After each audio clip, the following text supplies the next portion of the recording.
Hello friends, welcome you all. My self RC sir.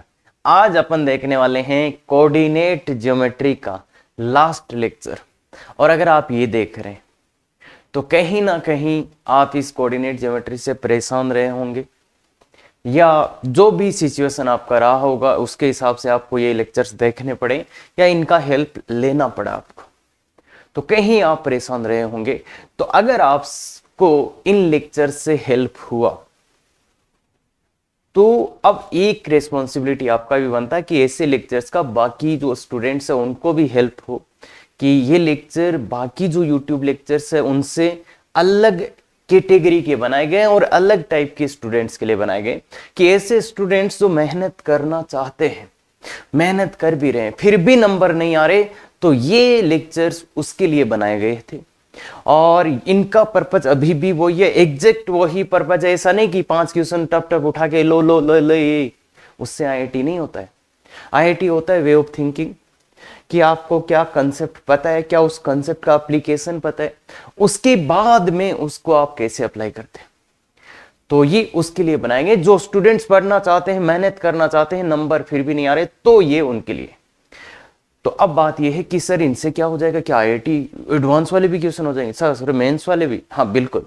पर एक बात अपने को ध्यान रखना चाहिए कि 80% या 90% क्वेश्चन ऐसे होते हैं जो आप अगर थ्योरी को अच्छे से पढ़ेंगे तो आपसे हो जाएंगे, और अगर आपने बहुत अच्छे से इनके नोट्स बनाए हैं और फिर अगर आप उसको रिवाइज करके क्वेश्चंस करेंगे, बिल्कुल हो जाएंगे 80 से 90% क्वेश्चंस।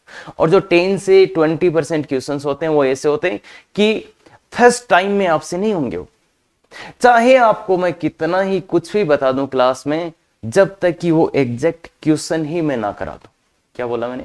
अगर मैं वो एग्जैक्ट क्वेश्चन आपको करा दूंगा तो दूसरी बार पॉसिबिलिटी आप उस क्वेश्चन को कर लें, अदरवाइज वो क्वेश्चन आपसे नहीं होगा। तो ये अपने को ध्यान रखनी चाहिए कि इस चैप्टर के 80 से 90% क्वेश्चन अपने से बन जाने चाहिए, तो मतलब सफिशिएंट समझ में आए।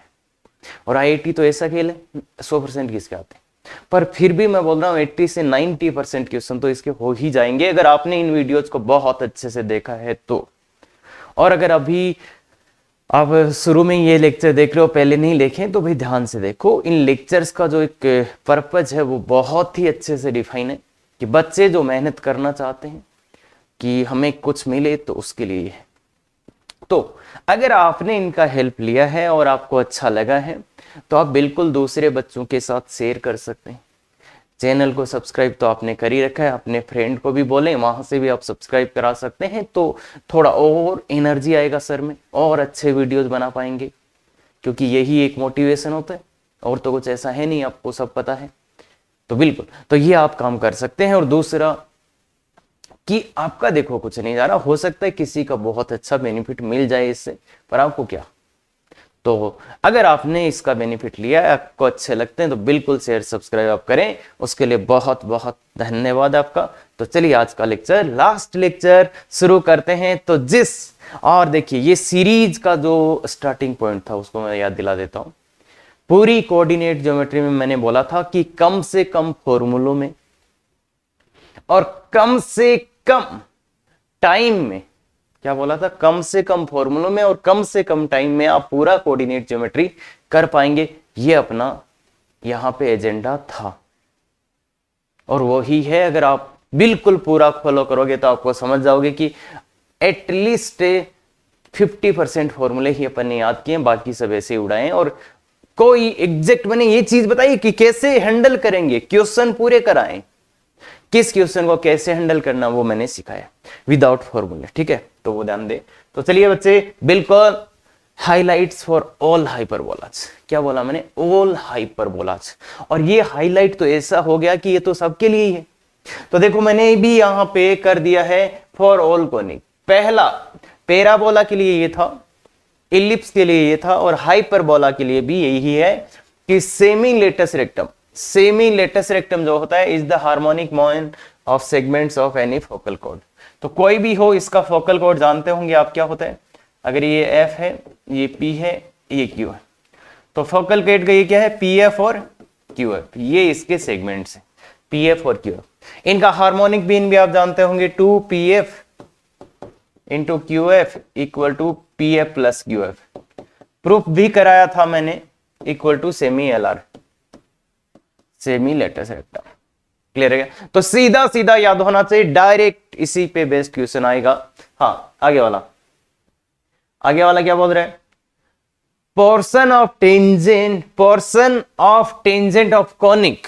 देखिए कॉनिक आ रहा फिर से, मतलब ये भी सबके लिए, between point of contact and directrix subtend right angle at the corresponding focus. तो अगर आप कोई भी लोगे, इसका जो डायरेक्ट्रिक्स, देखिए ये डायरेक्ट्रिक्स है बच्चे, और ये इसकी टेंजेंट ड्रॉ करो, ये पॉइंट पी है, ये पॉइंट क्यू है। तो ये जो इसके बीच का है, ये यहां पे कितना डिग्री एंगल बनाएगा? 90 डिग्री। क्या बोला मैंने, क्या बोला? ये डायरेक्ट्रिक्स है। तो देखिए पॉइंट ऑफ कांटेक्ट और जो डायरेक्ट्रिक्स के बीच का टेंजेंट का पोर्शन है, ये फोकस पे 90 डिग्री बनाएगा, करेस्पॉन्डिंग फोकस पे। तो ये भी सबके लिए पैराबोला, इलिप्स, हाइपरबोला। क्या समझ पा रहे हैं बात? क्या यूज है इसका? वो बहुत से यूज है, जब क्वेश्चन आएगा अपने आप समझ आ जाएगा। क्लियर है क्या?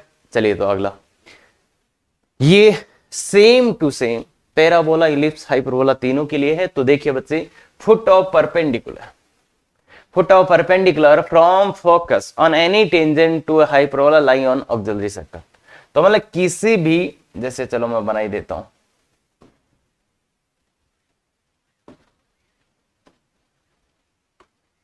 कोई एक टेंजेंट है बच्चे, तो थोड़ा अच्छा बना लेते हैं।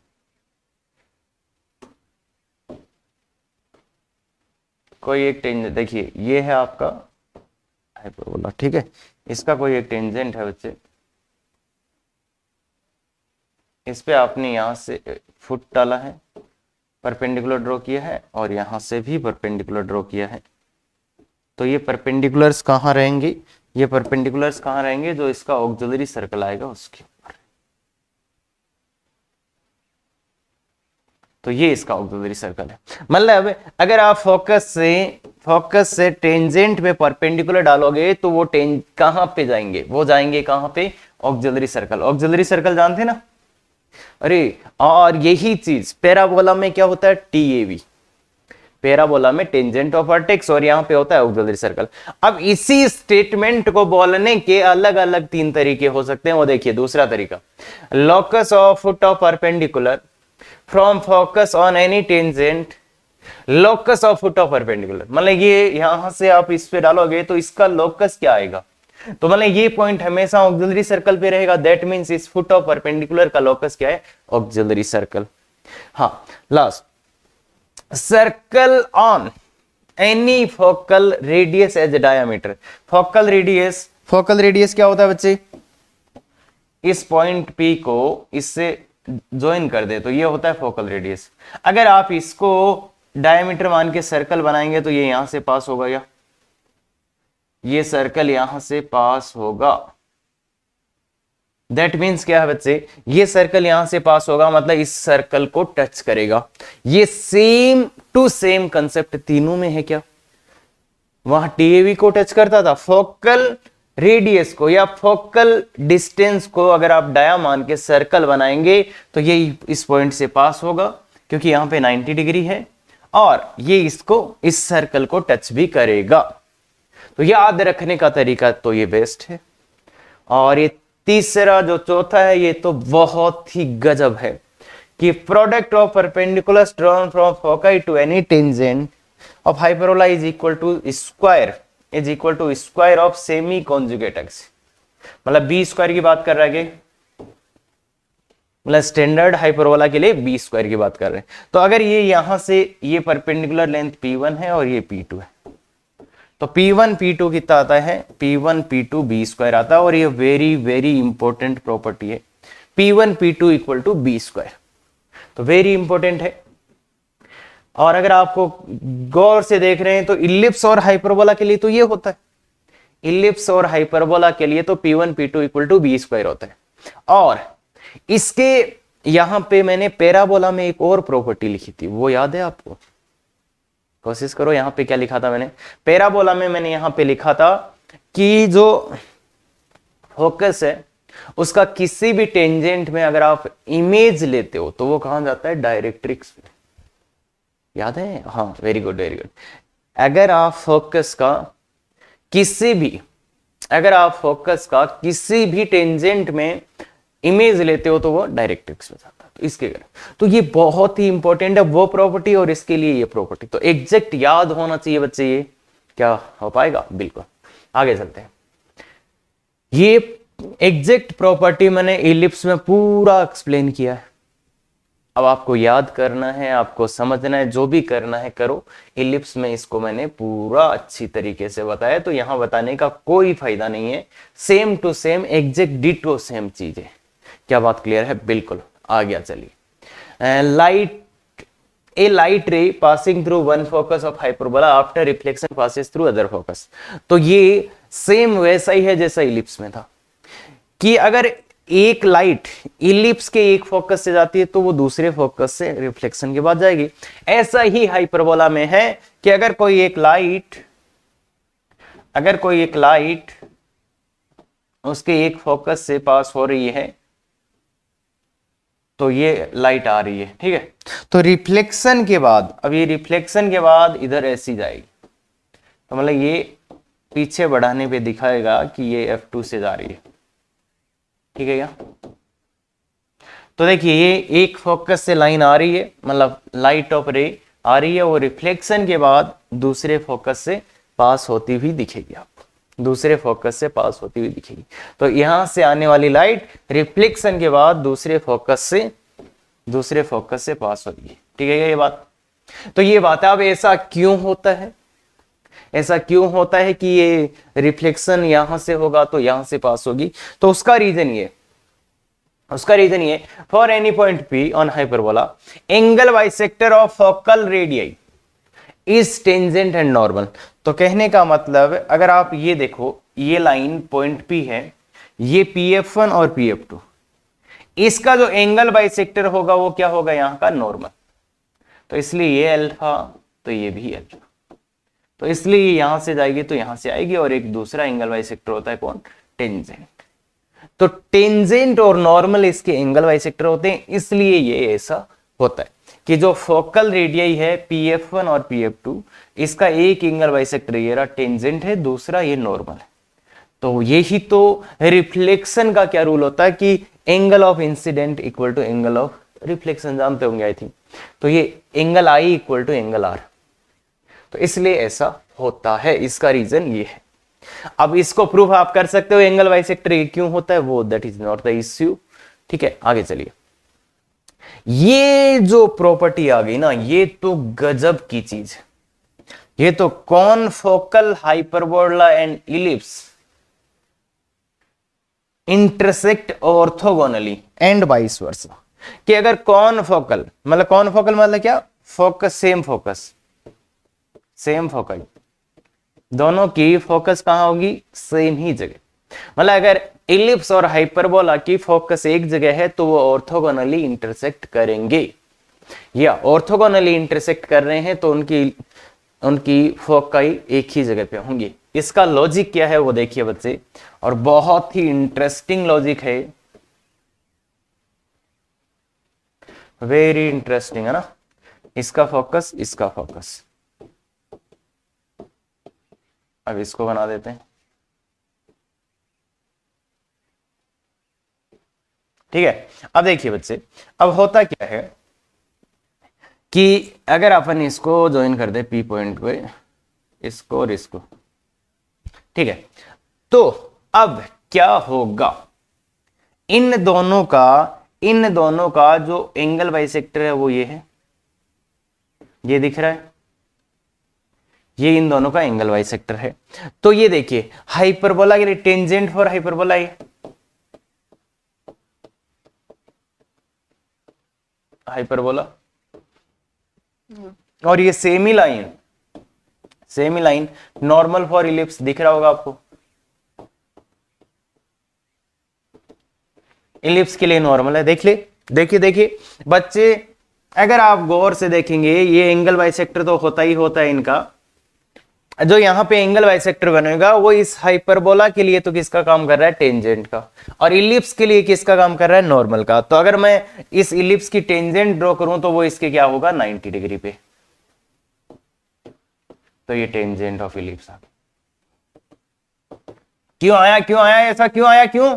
क्योंकि देखिए ये जो लाइन है ये नॉर्मल ऑफ इलिप्स है, तो इससे टेंजेंट इल ऑफ इलिप्स है वो 90 डिग्री एंगल बनाएगी। भाई ये नॉर्मल है किसका, ये नॉर्मल है किसका, इलिप्स का, तो इसकी टेंजेंट इससे 90 डिग्री एंगल बनाएगी।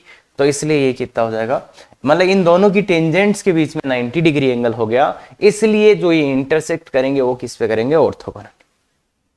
अरे इंटरसेक्शन जानते ना, एंगल ऑफ दो कर्व का इंटरसेक्शन एंगल पता है ना अपने को, बिल्कुल सर, तो बस वही अपन कर रहे हैं, कोई दिक्कत नहीं होनी चाहिए और याद होना चाहिए, ये वेरी वेरी वेरी इंपॉर्टेंट है। और रिफ्लेक्शन प्रॉपर्टी भी याद ही होगी कि इलिप्स और हाइपरबोला में अगर एक लाइन एक फोकस से पास हो रही है तो वो वापस रिफ्लेक्शन के बाद दूसरी फोकस से जाएगी। और पैराबोला में क्या था कि अगर एक लाइन फोकस से आती है तो रिफ्लेक्शन के बाद पैरेलल टू पैराबोला एक्सिस हो जाती है, याद रखना ये पैराबोला का। हाँ आगे चलते हैं, ये सेम टू सेम अपन ने प्रूव किया था इलिप्स में, तो वहां जाके देख लो, वापस बताने की कोई जरूरत नहीं पड़ेगी, अच्छे से देखिएगा।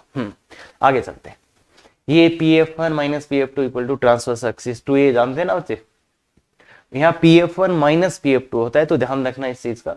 हाँ, if eccentricity of two hyperbolas are same then they are similar, if eccentricity of lattice rectum are same then they are congruent। तो ये तो जान, eccentricity and lattice rectum सीधी सी बात है।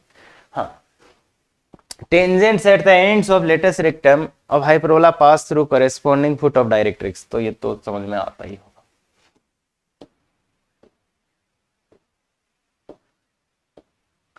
कि जो लेटस रेक्टम के एंड्स होंगे, ये फोकस है तो ये लेटस रेक्टम के एंड्स, तो यहाँ पे अगर आप टेंजेंट्स ड्रॉ करोगे तो वो कहाँ से पास होगी, फुट ऑफ डायरेक्ट्रिक्स, ये बात बोल रहे हैं। तो फुट ऑफ डायरेक्ट्रिक्स से पास होगा, बहुत सिंपल सी बात है, कोई जरूरी नहीं है। हाँ आगे आइए, ये जो चीज है ये बहुत ही गजब की चीज है, और यहाँ पे मैं एक दो ऐसे रिजल्ट्स बताने वाला हूं आपको जो बहुत रेयर है और कई बार हो सकता है यूज आ जाए, है ना। तो देखिए, पोर्शन ऑफ एनी, ये तो बहुत ही फेमस चीज है, portion of any tangent of ellipse and hyperbola, ellipse का हो या हाइपरबोला को, है ना, इलिप्स का हो या हाइपरबोला को, दोनों के लिए है, बिटवीन टेंजेंट्स एट वर्टेक्स, मतलब इलिप्स का डायग्राम बनाओ या हाइपरबोला का डायग्राम बनाओ,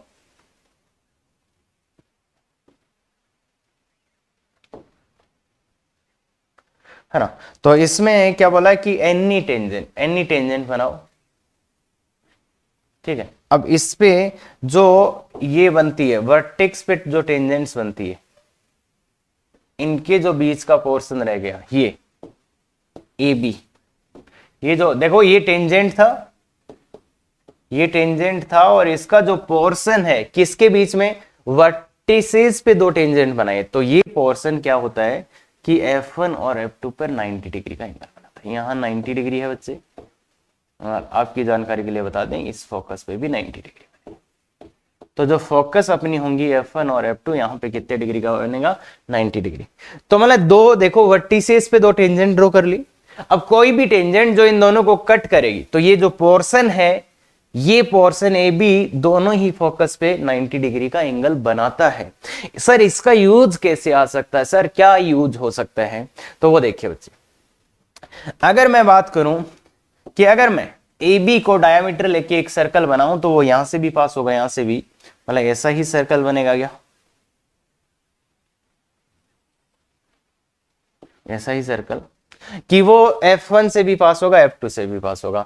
तो अब मैं क्या बोल सकता हूं, देखो A F2 F1B, A F2 F1B, ये क्या है, A F2 F1B क्या है, एक साइक्लिक क्वाड्रिलेटरल है। क्यों, क्योंकि इसके चारों वर्टिसेस एक सर्कल पे आ रहे हैं, तो इसलिए इसको साइक्लिक क्वाड्रिलेटरल अपन बोल सकते हैं। तो इसका सबसे बेस्ट यूज ये है, तो ध्यान रखिए ऐसी चीजों को। और ये सेम टू सेम चीज हाइपरबोला के लिए भी सेम होगा ऐसा, और आप प्रूफ कर लेंगे, आराम से प्रूफ कर लेंगे यार। 90 डिग्री इज वेरी इजी। ये पॉइंट निकालो, ये है, तो ये दोनों पॉइंट्स निकालो और इसका स्लोप इंटू इसका स्लोप -1 आ जाएगा। वो कर लेंगे आप, मुझे पता है, वहां नहीं अटकने वाले आप, है ना। आगे वाला, तो ये देखिए, इसने भी बहुत अच्छी बात बोली है, normal other then axis of parabola. तो पैराबोला जो होता है उसकी जो नॉर्मल है अदर देन, देखो normal other then axis of parabola, parabola की एक्सिस के अलावा, पैराबोला की एक्सिस ये वाला नॉर्मल, यही वाला नॉर्मल केवल फोकस से पास होगा।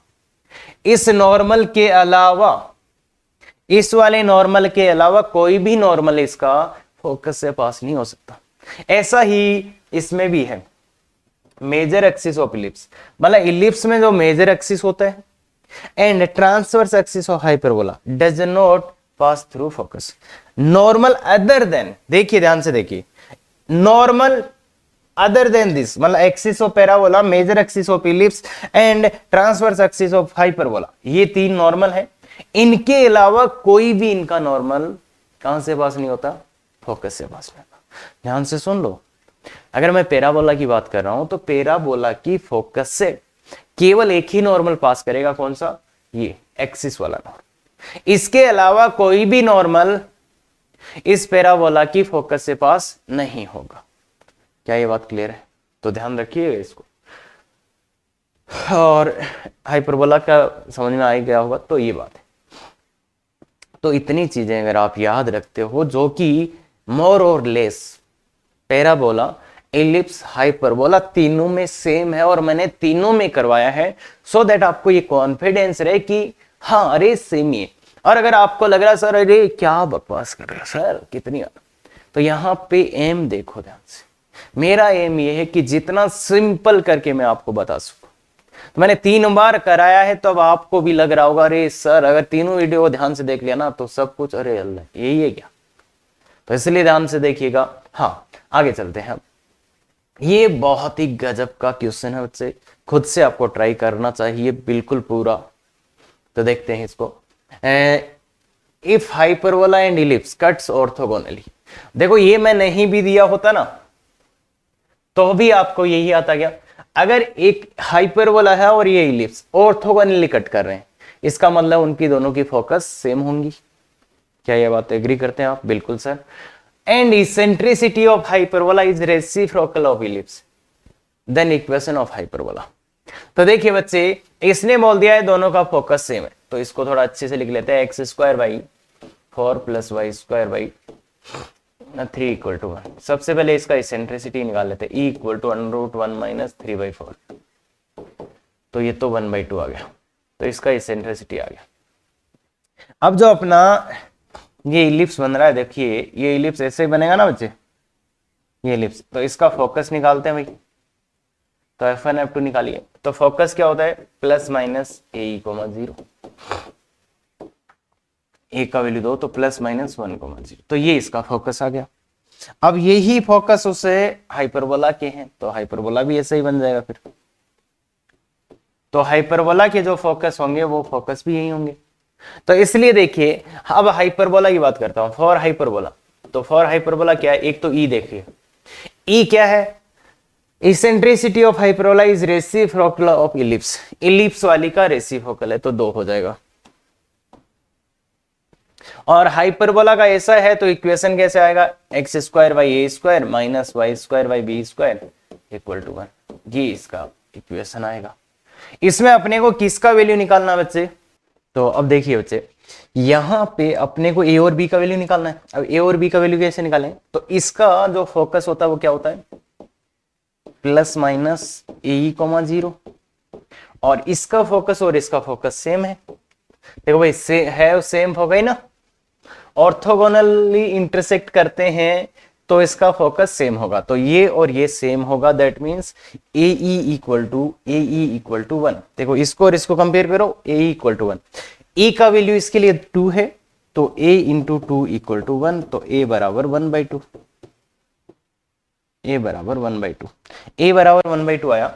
अब B का वैल्यू निकालना और बच्चा, तो B² = A² E² - 1, तो बी स्क्वायर कितना आ जाएगा, ए स्क्वायर 1/4 इंटू ई स्क्वायर 4 - 1 तो 3/4। तो ये वैल्यू आ गया बी स्क्वायर और ए स्क्वायर का, तो पुट कर दो यहाँ पे। तो X square by A square, A square 1/4 है, minus Y square by B square 3/4 equal to 1। तो यही आपका आंसर है। तो 4x square minus 4y square by 3 equal to 1। तो ये आपका आंसर। तो थोड़ा सा ध्यान से अगर आप देखेंगे तो समझ जाएंगे कि क्या है। ऑर्थोगोनली कट करते हैं मतलब वो उनका सेम फोकस रहेगा और आप आराम से समझ सकते हैं। क्या ये बात क्लियर है? अच्छे से क्लियर है? बिल्कुल बच्चे। तो देखिए आगे वाला, find common tangent to the hyperbola and ellipse. ये टॉपिक मैंने बहुत डिटेल में कवर किया था। कहां पे याद है? हाइपरबोला में। हाइपरबोला में बहुत ही डिटेल से कवर किया था कि अगर बोथ कर्व का, देखो 3 सिनेरियो मैंने समझाए थे वहां पे पैराबोला में, जाके वहां पे देख लेना अगर इसमें कंफ्यूजन, क्योंकि सबसे बेस्ट क्वेश्चन यही है इसमें। तो वहां पे अपन ने देखा था 3 सिनेरियो कि अगर दोनों ही कर्व की टेंजेंट टेंजेंट का वो स्लोप फॉर्म अपने को पता है तो अपन दोनों का स्लोप फॉर्म लिखेंगे और कंपेयर कर लेंगे। अगर अपने को एक ही कर्व का टेंजेंट स्लोप फॉर्म में पता है तो उसका स्लोप फॉर्म में टेंजेंट लिखेंगे और दूसरे के साथ d = 0 लगा के निकाल देंगे। और दोनों ही कर्व का नहीं पता, ऐसा सिचुएशन होगा नहीं कोऑर्डिनेट ज्योमेट्री में, तो वो सुनने की जरूरत है। तो अगर दोनों ही कर्व का इक्वेशन स्लोप फॉर्म में पता है तो लिखें और कंपेयर कर लें। जैसे ये इलिप्स, तो इस इलिप्स का मुझे पता है y = mx plus minus slope form. जब भी कॉमन टेंजेंट निकालना हो स्लोप फॉर्म लिखे दोनों का, तो y = mx प्लस माइनस ए स्क्वायर का वैल्यू 4 तो 4m² प्लस 3। और ऐसे ही इसका भी स्लोप फॉर्म, ये हाइपरबोला है तो mx plus minus √a² m² minus b²। याद है ना? बस वैल्यू डाल दीजिए, y = mx plus minus √a² 16 m² minus 9। तो ये दोनों की मैंने स्लोप फॉर्म में टेंजेंट लिख ली है, इसकी भी लिख ली और इसकी भी लिख ली। अब क्या होता है ना बच्चे कि ये दोनों की कॉमन टेंजेंट निकालनी, तो कॉमन टेंजेंट कौन सी होगी? वो लाइन जो दोनों ही कर्व को टच करे या दोनों की ही टेंजेंट हो। तो मतलब ये लाइन अगर इसकी तो टेंजेंट है, ये इसकी भी टेंजेंट और ये इसकी भी टेंजेंट, तो कुल मिला के अगर ये दोनों टेंजेंट्स इक्वल हो जाएंगी, अगर ये और ये लाइन इक्वल हो जाएंगी तो फिर ये इसको भी टच करेंगे और इसको भी टच करेंगे। तो इन दोनों का कंपैरिजन कर दो, इन दोनों का कंपैरिजन कर दो। तो देखिए बच्चे कंपेयर करिए इनको। अगर आप कंपेयर करेंगे तो देखो y mx तो कुल मिला के ये वाला इसके इक्वल, तो 4m² plus 3 equal to 16m² minus 9। तो उधर ले जाइए तो ये 12 = 12m², तो 12 से 12 काट दिया, m² इक्वल टू 1 आ गया। अब इसके आगे बच्चे आप कभी भी गलत नहीं करना चाहिए। m का वैल्यू यहां से हमेशा प्लस माइनस 1। बहुत से बच्चों को मैंने ये देखा है यहां से m = 1 लिखते, भाई आपका एडवांस एटीट्यूड नहीं है फिर ये। तो m² 1 आ गया तो हमेशा आप m = प्लस माइनस 1 लिखेंगे। अब ये वैल्यू चाहिए इसमें डाल दो, चाहिए इसमें डाल दो, किसी में भी एक में डाल दो। तो इसमें डाल देते हैं, तो y = plus minus x plus minus m² का वैल्यू 1 डालिए, 16 माइनस 9 तो 7। तो ये आंसर है। तो कितनी टेंजेंट्स आ गई? 4 टेंजेंट्स आ गई जो इन दोनों की कॉमन टेंजेंट्स है। 4 ऐसी लाइंस है जो इन दोनों में कॉमन टेंजेंट का काम करेंगी। क्या बात क्लियर है? पक्का? तो देखो ध्यान से, बहुत अच्छे ध्यान से देखिएगा बच्चे कि अगर कॉमन टेंजेंट निकालनी है, दोनों की टेंजेंट अगर अपन स्लोप फॉर्म में जानते हैं तो लिखो, उनका कंपेयर करो और आंसर आ जाएगा। अब अगर यहीं पे ये होता, एक तो ये इलिप्स होता और एक ये हो जाता, मान लो x y बराबर को। इनकी कॉमन टेंजेंट निकालने के लिए क्या करते हैं आप? इसका टेंजेंट लिखते स्लोप फॉर्म में। अब इसका टेंजेंट तो अपन जानते नहीं है, अरे तो रेक्टेंगुलर हाइपरबोला है, इसका तो नहीं जानते हैं। तो क्या करेंगे, इसका जो टेंजेंट ये लिखा है इसको इसमें डाल के सोल्व कर देंगे, इसको इसमें डाल देंगे, y का वैल्यू यहां डाल देंगे। अब क्वाड्रेटिक आएगा उसमें क्या लगा देंगे, d = 0। समझ रहे हो? ये मैं थ्योरी समझा रहा हूं, बाकी ऐसा क्वेश्चन मैं करवा के आ चुका हूं, पहले ही करवा दिया मैंने, ध्यान देना। तो अगर ऐसा होता एक ये होता एक ये होता, तो इसकी तो मैं जानता हूं स्लोप फॉर्म है, तो इसका लिखा और इसको सॉल्व करके d बराबर 0 लगा दे। तो ये थ्योरी होता है बच्चे।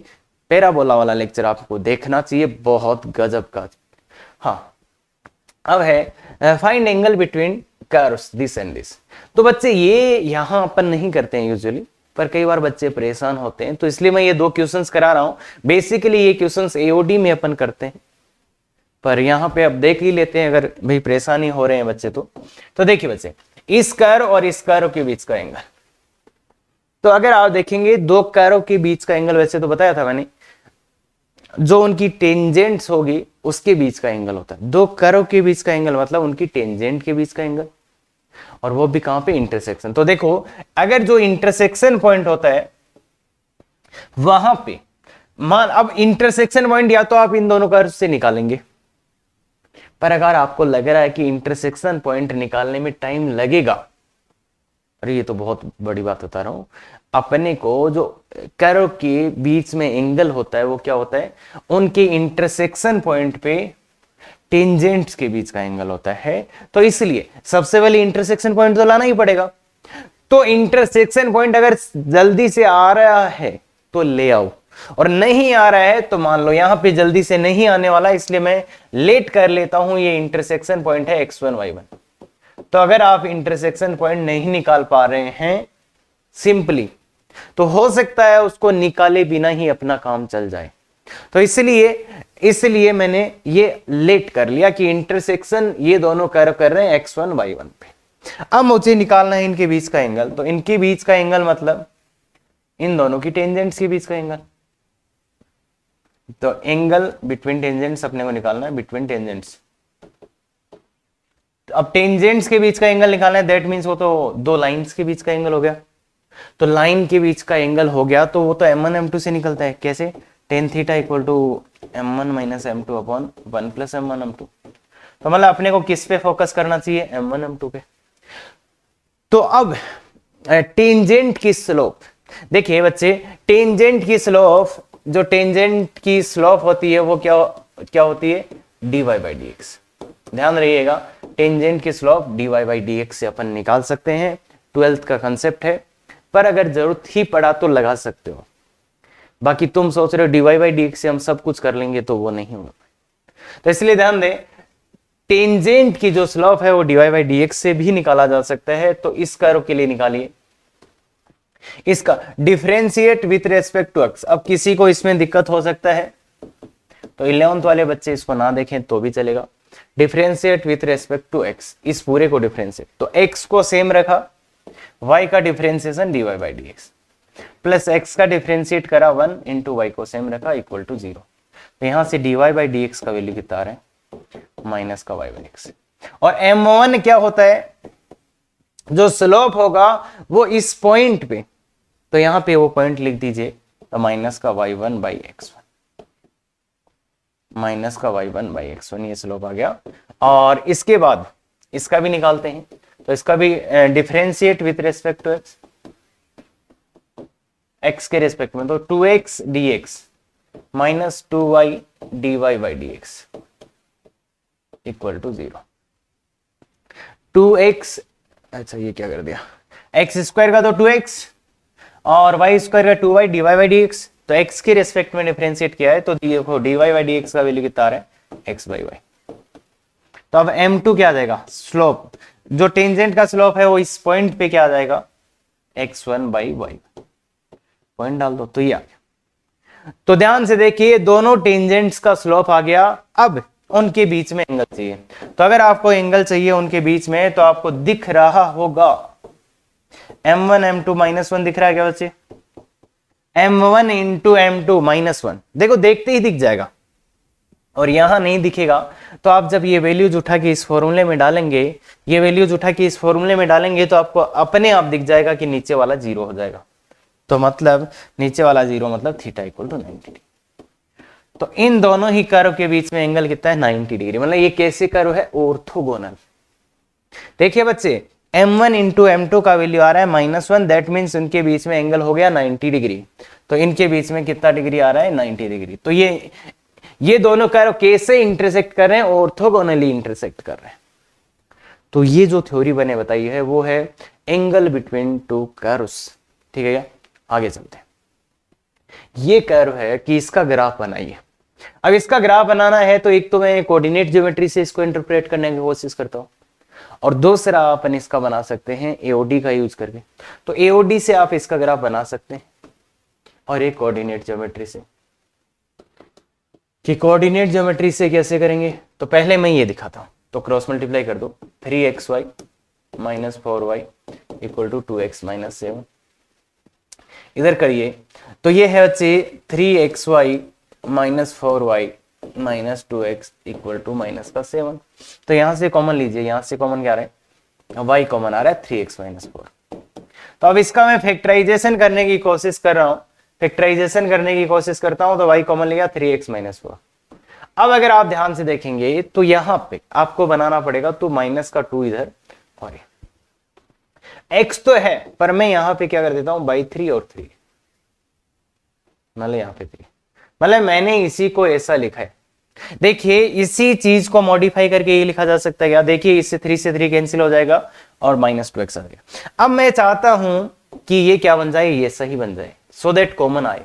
तो 3x माइनस 4 तो इक्वल टू माइनस का 7। यहां पे मैंने लिटरली कितना ऐड किया है, इफेक्टिवली देखो x वाला तो यही आ रहा है, बस इफेक्टिवली ऐड किया है 8/3, तो प्लस का 8/3। क्लियर है क्या, प्लस का 8/3। तो आप देखिए 3x माइनस 4 कॉमन आ रहा है, और एक और कॉमन आ रहा है y minus 2/3 equal to minus का 21 प्लस का 8, तो माइनस का 13/3 आ रहा है। देखिए बच्चे ये आ रहा है। अब 3 से और डिवाइड कर दो, यहां तो x minus 4/3 into y minus 2/3 equal to 13 minus का 13/6। तो अगर आप इसको देखोगे तो ये है x y equal to minus का सी स्क्वायर, ये एक हाइपरबोला है x y equal to minus का सी स्क्वायर, और ये शिफ्टेड हाइपरबोला भी है, ये शिफ्टेड हाइपरबोला है। तो देखिए, और ये कौन से क्वाड्रेंट में बनेगा वो भी देखना बहुत इंटरेस्टिंग होगा। तो अगर एक्स वाई बराबर सी स्क्वायर होता तो यहां और यहां बनता, ये हाइपरबोला बनेगा और यहां, और इसको भी शिफ्ट किया गया है। ध्यान से देखिए एक्स वाई बराबर माइनस सी स्क्वायर ऐसे बनेगा, और इसको भी शिफ्ट कर दिया गया है 4/3, 2, तो 4/3 2/3, तो यहां तो 4/3, 2/3, तो ये यहां पे इसका सेंटर होएगा। तो इसको डायग्राम बनाने के लिए ये ओरिजिन है बच्चे, और ये हाइपरबोला है, शिफ्ट कर दिया यहां, तो इसका डायग्राम बनेगा ऐसा कुछ। तो बेस्ट वे तो इसको बनाने का ऐसा है, पर आपको पता कैसे चलेगा कि ये हाइपरबोला है। तो देखिए बच्चे, इस हाइपरबोला का जो डायग्राम होएगा वो कुछ ऐसा रहेगा, और ये जो पॉइंट है ये इसका सेंटर है जो है 4/3, 2/3। तो पहला तरीका जिससे आप इसका डायग्राम बना सकते थे वो ये है कि इसको हाइपरबोला, रेक्टेंगुलर हाइपरबोला में लेके गए और फिर डायग्राम बना दिया। और जो दूसरा तरीका है वो है एओडी वाला। तो एओडी वाले में तो आपको पता ही है सबसे पहले क्या क्रियाक्रम करना पड़ेगा, dy/dx। तो y equal to 2x minus 7/3। अब बच्चे ये हो सकता है आपको ना समझ में आए बिल्कुल भी, क्योंकि ये पूरा एक प्रोसेस होता है जहां हम बताते हैं एओडी में कैसे कर्व ट्रेसिंग करना है, तो उसका ध्यान में रखना पड़ता है। तो इसलिए dy/dx अपन कर लेते हैं सीधा सीधा, तो ये आ जाएगा 3x माइनस 4 का होल स्क्वायर। और अगर आप ऊपर की बात करेंगे तो चलो मैं लिख देता हूं, ये 3x minus 4 into 2 minus 2x minus 7 into 3, तो ये आ जाएगा 8x से 8x, ये 6x कर दे, माइनस का 8 प्लस का 21, तो माइनस का 8 प्लस का 21 प्लस का 21, तो प्लस का 13/3x माइनस, ये आ रहा है। तो ये कैसा आ रहा है, dy/dx कैसा आ गया, पॉजिटिव आ गया। dy/dx positive, that means increasing graph बनेगा, इंक्रीजिंग ग्राफ बनेगा। और ये ग्राफ टूटेगा कहां पे, ये ग्राफ टूटेगा कहां पे, 4/3 पे। तो 4/3 पे ये ग्राफ टूटेगा। तो ये है 4/3, है ना, इस पे ग्राफ टूटेगा। और अगर किसी को याद हो क्वाड्रेटिक में मैंने बताया था इसका रेंज क्या होगा, इसका रेंज अगर आपको पता हो तो इसका रेंज होगा r-2/3, मतलब ये 2/3 कहीं नहीं होगा, 2/3 इसका वैल्यू कभी नहीं आएगा, मतलब 2/3 ये, तो इसका वैल्यू 2/3 नहीं आएगा कभी भी। अब देखिए 4/3 पे इसका वैल्यू होगा इन्फिनिट, मतलब एग्जैक्टली 4/3 पे तो ये डिफाइन ही नहीं है, क्योंकि 4/3 पुट करोगे तो 0 आ जाएगा, तो नॉट डिफाइन। पर 4/3 के जैसे ही थोड़ा सा बढ़ा जाएंगे, थोड़ा सा इससे बड़ा वैल्यू पुट करेंगे तो ये तो हो जाएगा 0+, और ये हो जाएगा माइनस का वैल्यू। देखिए 4/3 पुट कर लीजिए, ये माइनस का वैल्यू है और ये 0+, तो ये वैल्यू आ जाएगा इनफाइनस का इनफाइन, और जैसे ही इससे इधर आएंगे तो ये वैल्यू आ जाएगा इधर। तो कुल मिला के अब इंक्रीजिंग ही बनाना है तो ऐसे बनेगा, और इधर से इंक्रीजिंग बनाना है तो ऐसे, समझ गए? ऐसा ही डायग्राम ये बन रहा है, ऐसा ही डायग्राम ये बन रहा है। इधर से इंक्रीजिंग बनाना है तो ऐसे भाई 2-3 वैल्यू निकाल लो, और इधर से, और ये 2/3 नहीं होगा इसलिए ये इसका एसिम्प्टोट हो गया। 2/3 तो कभी होगा ही नहीं ना इसका वैल्यू, रेंज होगा r-2/3, इसलिए 2/3 नहीं होगा तो ऐसे होगा। बाकी मैं फिर से एक बार बता देता हूं आपको, ये जो मैंने लास्ट के 2 क्वेश्चन किए हैं वो कोऑर्डिनेट ज्योमेट्री से नहीं करते हैं अपन। इनका जो डायग्राम बनाना है तो इसको dy/dx से ही बनाते हैं, और वो बहुत मेहनत करने के बाद आपको ये डायग्राम बनेगा, और इससे लास्ट वाला भी, तो ध्यान दें इस बात पे। और सर ये समझ ही नहीं आई, हाँ तो ये मैं ही बोल रहा हूँ 11th क्लास बिल्कुल छोड़ना चाहिए आपको, 12th क्लास में आपको समझ आएगा। एक और खास बात, बच्चे सब कुछ पढ़ लिया, सब कुछ सर ने पढ़ा दिया हमें, पर ये रह जाता है फॉर लाइन, एक लाइन का टेंजेंट क्या होता है? अरे मैं बोलूं एक लाइन का इक्वेशन लिखिए x + y + 3 = 0, इसका टेंजेंट लिखो।